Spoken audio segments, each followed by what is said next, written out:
नमस्कार। Law of attraction and युग निर्माण परिवार में आप सभी का स्वागत है। आत्मबल कहीं से ग्रहण नहीं करना है, कहीं से पाना नहीं है, कहीं से कमाना नहीं है। वो आपको मिला ही हुआ है, वो आपके पास पहले से ही मौजूद है। सिर्फ उसे एक्सेस कर लेना है, सिर्फ वहाँ तक पहुँच जाना है। सिर्फ वो पात्रता विकसित कर लेनी है कि आप उससे जुड़ सकें, आप उसे ग्रहण कर सकें। पतंजलि के योग सूत्र में इसके लिए बहुत अच्छा एक उदाहरण दिया गया है। वो कहते हैं कि जिस प्रकार खेत में पानी लाने के लिए केवल मेड़ को काटकर उसका जल स्रोत से संबंध जोड़ देने से खेत में पानी प्रवाहित होने लगता है, ठीक वैसे ही जीवात्मा में पूर्णता, पवित्रता और सारी शक्तियां पहले से ही विद्यमान हैं।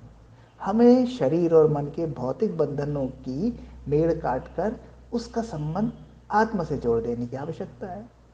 एक बार यदि शरीर और मन के सुखों की ओर से ध्यान हटाकर हम आत्मा में केंद्रित हो जाए, शरीर और मन के साक्षी होकर अपने स्वरूप में स्थित होने लगें, तो आत्मा की सारी शक्तियाँ, सारी विभूतियाँ, सारी सिद्धियाँ स्वाभाविक धर्म के रूप में आपको उपलब्ध हो जाती है।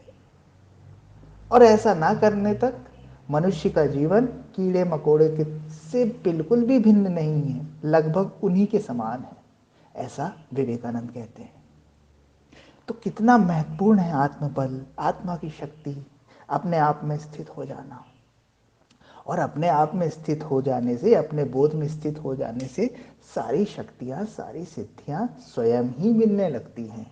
जो जो आत्मा के गुण हैं, जितनी विशालता, जितनी असीमता आत्मा की है, वो सब आपको मिलने लगती है।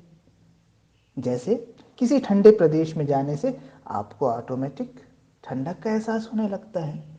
वर्षा वाले क्षेत्र में जाने से आपको बारिश उपलब्ध हो जाती है। वैसे ही आत्मा में स्थित होते ही आत्मा के सारे गुण आपके गुण हो जाते हैं, आपको मिलने ही लगते हैं। वही सिद्धियों का केंद्र है, वही शक्तियों का केंद्र है। शारीरिक बल तो आप कमाते हैं, मेहनत करते हैं, श्रम करते हैं, तब आप शारीरिक श्रम कमा पाते हैं, भोजन के माध्यम से, श्रम के माध्यम से। ऐसे ही मानसिक बल आप बढ़ाते हैं मोटिवेशन के माध्यम से, कुछ पढ़कर, कुछ सुनकर। लेकिन आत्मिक बल कमाया नहीं जाता, ये आपको बाय डिफ़ॉल्ट ऊपर से मिला ही हुआ है। ये सभी के पास भगवान ने मुफ्त दिया हुआ है, लेकिन हम उस कमरे का दरवाज़ा लगाकर बैठे हुए हैं। हमारे पास एक खजाना है, भगवान ने दिया हुआ है, पर उस खजाने में हमने ताला लगा दिया है और चाबी को जेब में रख के बैठे हैं और बोलते हैं कि यार हमारे पास कुछ नहीं, कुछ नहीं दिया भगवान ने। भगवान ने तो सब कुछ दिया है, आप पहचान नहीं पा रहे हैं।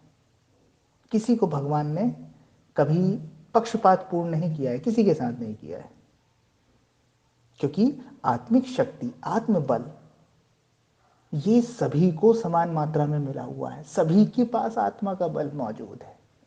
अब आप कितने प्रयास करते हैं इस तक पहुंचने के लिए, इसे पाने के लिए, उस ताले को खोलने के लिए, बस इसी की बात है।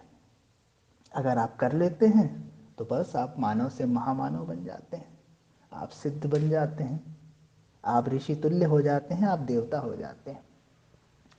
मनुष्य में देवत्व का उदय करने के लिए बस आपको आत्मबल विकसित करना है। आपकी आत्मा जैसे जैसे प्रकाशित हो उठेगी, जैसे जैसे आप अपनी आत्मा में स्थित होने लगेंगे, अपने स्वरूप में स्थित होने लगेंगे, आपको इसके सारे लाभ मिलने लगेंगे, सारे गुण आपके भीतर उठने लगेंगे। जिन्हें भी आपने कभी सिद्ध कहा है, संत कहा है, जिनके भी सानिध्य में आपको असीम शांति और आनंद मिला है, उनमें निश्चित रूप से ये जो आनंद और शांति का ऑरा बना हुआ है, उसका कारण आत्मबल ही है। और आप भी वैसे ही बन सकते हैं। आपको सब कुछ दिया हुआ है, आप बेकार ही बाहर भटक रहे हैं, बाहर आनंद ढूंढ रहे हैं, बाहर खुशी ढूंढ रहे हैं, बाहर शांति ढूंढ रहे हैं।